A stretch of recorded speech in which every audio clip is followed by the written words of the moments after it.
Ik sta daar nog elke keer van te kijken hoe dat het toch kan. Dat zoiets, zo die vormen, die kleuren, die glinsteringen, dat dat gewoon uit de natuur komt. Dat dat gewoon iets is dat de aarde heeft en dat wij kunnen ontdekken. De natuur is eigenlijk zo subliem ontwikkeld dat wij als mens eigenlijk alleen maar te kijken hebben en te gebruiken hebben wat er in de natuur aanwezig is. De moderne consumptie, dat is een mooie ontwikkeling, maar dat heeft ons ook wel beperkt om zelf te kijken wat we nodig hebben in de natuur.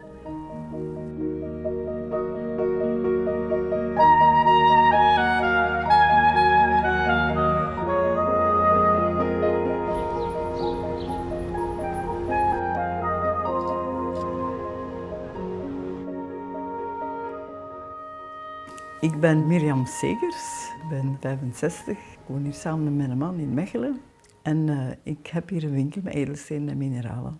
Ik heb vroeger altijd gewerkt als boekhoudster, een leuk beroep tot op een bepaalde hoogte. En op een gegeven moment, omdat iemand die ik kende wist dat ik met edelstenen bezig was, die zei, goh, ik weet, er is iemand die wil stoppen met een winkel, heb je geen zin om dat over te nemen? Ik dacht van, wacht even, ik in de winkel, dat is nogal een beetje buiten mijn comfortzone. Ja, maar zegt die mevrouw, je hebt eigenlijk maar 14 dagen de tijd om erover na te denken. Ja, en dan heb ik voor mezelf gekozen van, ja, ik ga maar springen. Ik zal wel zien waar het uitkomt. En ja, tot op de dag van vandaag heb ik daar helemaal nog geen spijt van. Toen ik 12 jaar was ongeveer, was een tante van mij, die gaf mij 7 chakrasteentjes. En ik was eigenlijk direct getriggerd. Dat voelde als, ja, dat klopt dat dat in mijn handen lag. Dat is zo, ja. Dat voelde als thuiskomen bij iets.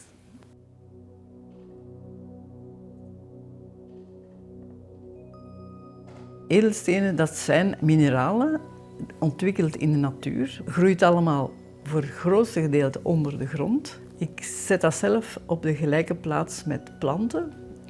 Met planten hebben we veel meer ervaring en durven we dat toestaan om dat tot ons te nemen. Maar edelstenen en mineralen, die groeien ook. Dat is niet zomaar een dood materiaal. Die zijn er ook voor, ja, ontwikkeld voor de mens om ze te gebruiken. Alleen is dat een beetje ver uit ons modern systeem gehouden. Maar toch, voor mij is het belangrijk om dat een beetje terug ter kennis bij de mensen te brengen. Omdat dat echt wel een meerwaarde kan zijn in ons leven.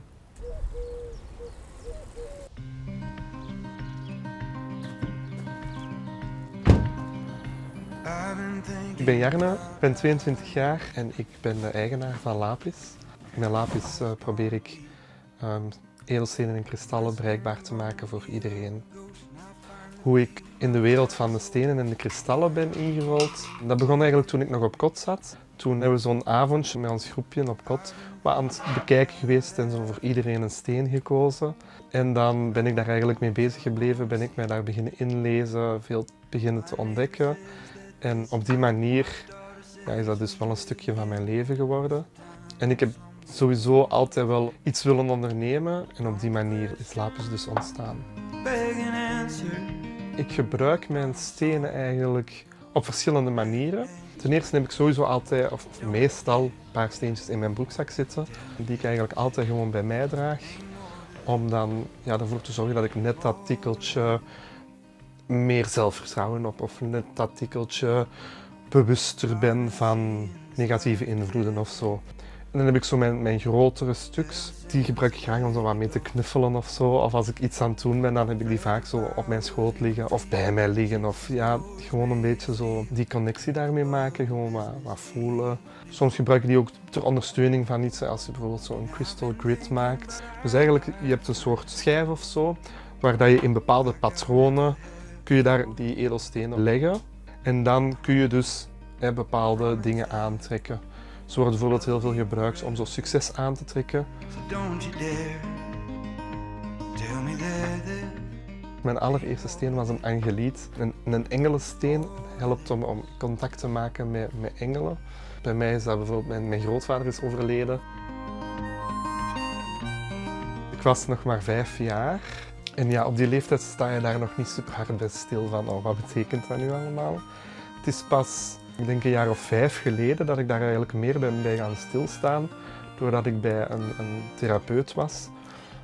En die zei van, oh ja Jarno, mag ik bij u iets proberen? Want ik heb het gevoel dat jij daar wel voor open staat. Voor zo, ja, niet gewoon de normale therapie, om het zo te zeggen. Dus dan ben ik daar op haar massagetafel gaan liggen.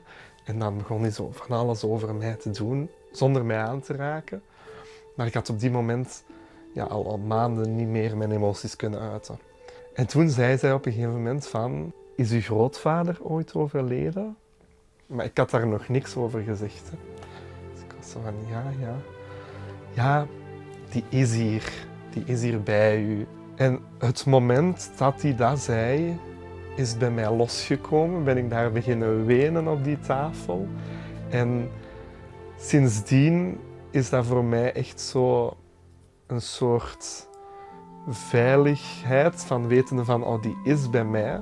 Dus sindsdien ben ik mij daar eigenlijk pas bewust van geworden van, ten eerste, je hebt dat nooit verwerkt.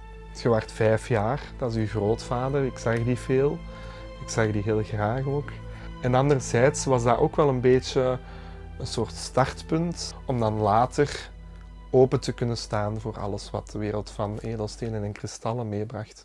Ik denk dat het daar eigenlijk bij mijn grootvader begonnen is, toen 12 jaar nadat hij gestorven was.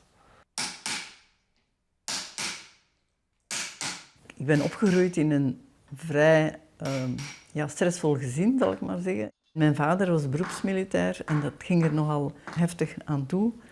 En in die tijd waren de vrouwen minder belangrijk. Dus ik had 7 broers en ik was de enige meisje. En eigenlijk werd ik nooit als meisje behandeld. En ik was dus altijd een beetje aan de kant geschoven. Het ging zelfs zo ver, ik was 19 en ik ging werken. En dan vroeg ik aan mijn moeder zo van, ja, ik wil eigenlijk graag alleen gaan wonen, omdat ik uit die situatie wou. Maar dat mocht niet. Als meisje ga je niet op je 19 alleen wonen. Mijn broers die mochten dat wel. En dan vroeg ik aan mijn moeder van, wat moet ik dan doen om toch wel uit huis te mogen gaan? Ah, je moet trouwen. En ik dacht van, ik was eigenlijk niet direct van plan. Maar dan uiteindelijk heb ik wel iemand leren kennen. Ik zal maar zeggen, in maart ben ik 21 geworden en in april ben ik getrouwd. En dan heb ik met die man een tijd doorgebracht en dan mijn eerste 4 kinderen gehad. En dat was leuk en dat was plezant, maar ik voelde ook, ik moet meer hebben in het leven dan alleen het basisgezinsleven. En dan ben ik beginnen eigenlijk met opleidingen te doen voor mezelf en therapie en te zoeken van wie ben ik en wat wil ik. Want ja, ik heb dat in die vorige jaren nooit kunnen doen. En dan had ik natuurlijk ook gezien dat ik helemaal niet in een goede situatie zat. Die relatie was niet goed. Ik ben daar op een gegeven moment ook uitgestapt en dan ben ik helemaal opnieuw begonnen.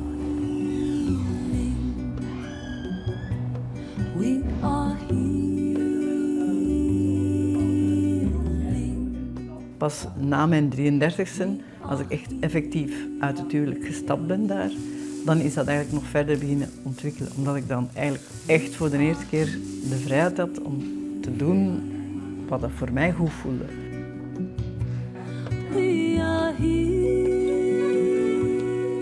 Door de hulp van de therapieën dat ik gedaan had en ook de mineralen dat ik leren kennen heb en de healingen en de yoga en de haptonomie en heel veel dingen dat ik geleerd had, ben ik eigenlijk verder beginnen groeien en ontwikkelen naar wie dat ik nu ben. Dus, ja. Dank je wel. Voilà, graag gedaan. Tot later. Hè.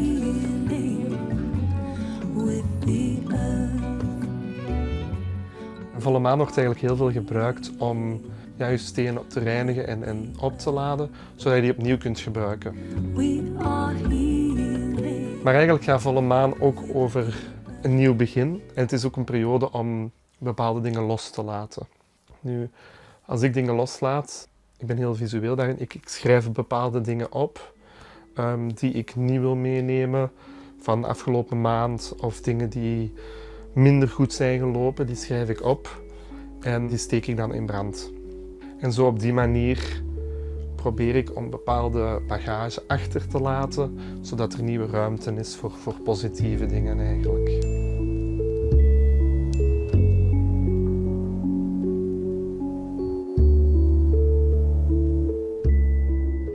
Het is vanavond volle maan. Het is dus weer tijd om de stenen buiten te leggen. Als ik dan kijk nu naar de afgelopen periode, zijn er wel bepaalde dingen dat ik wil achterlaten.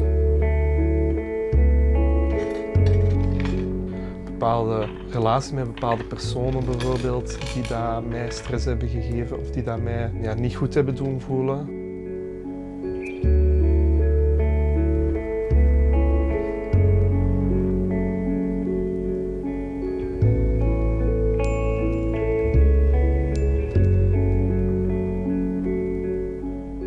Ik voel nu ook dat er zo nog wat stress in mijn lichaam zit of zo.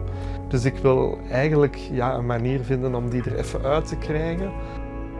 En daarom zou ik graag zo eens een soort healing met kristallen proberen. En ik heb er binnenkort eentje ingeplant, dus ik ben eigenlijk wel benieuwd.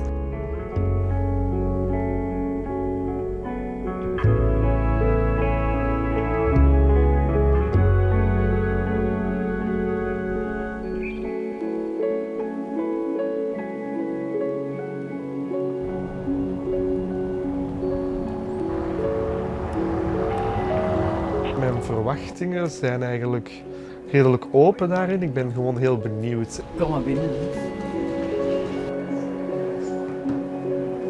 Vooral met een nieuwsgierige blik van ik ben enthousiast om te ontdekken wat dat allemaal inhoudt. Als ik denk naar wat ik nu voel, dan voel ik toch nog wel wat stress in mijn lichaam. Dus ik hoop op een of andere manier dat daar wat mee aan de slag kan worden gegaan in die healing.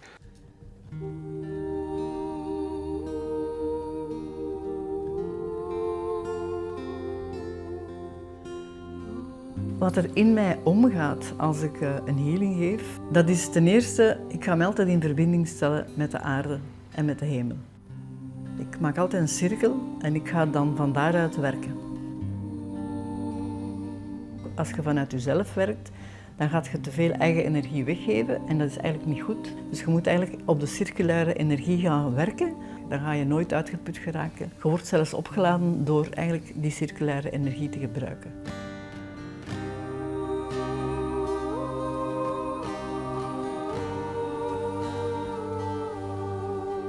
Dat is een stroming, een kanaal die je voelt, die je ook leidt naar de dingen te doen die je voor die bepaalde persoon dient te doen.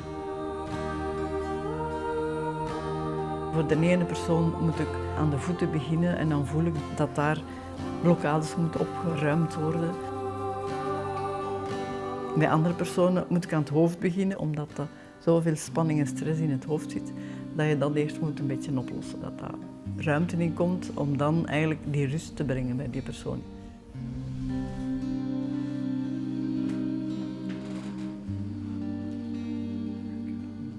Daar kun je alles goed laten binnenkomen en een plaats geven.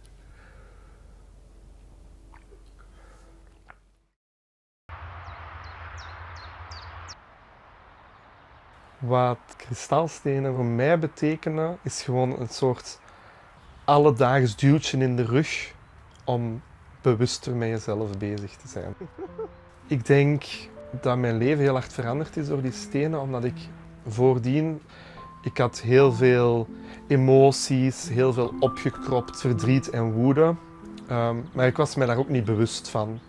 Dus ik denk dat ik als persoon bewuster ben geworden, rustiger ben geworden, waardoor dat ik nu veel sterker in mijn schoenen sta. Ik geloof enerzijds dat het inderdaad komt door die energie van die steen, maar ik geloof ook gewoon het feit dat ik voel dat die steen daar zit in mijn broekzak, is voor mij al genoeg om daar even bij stil te staan. Het grootste stuk van je kracht komt uit jezelf.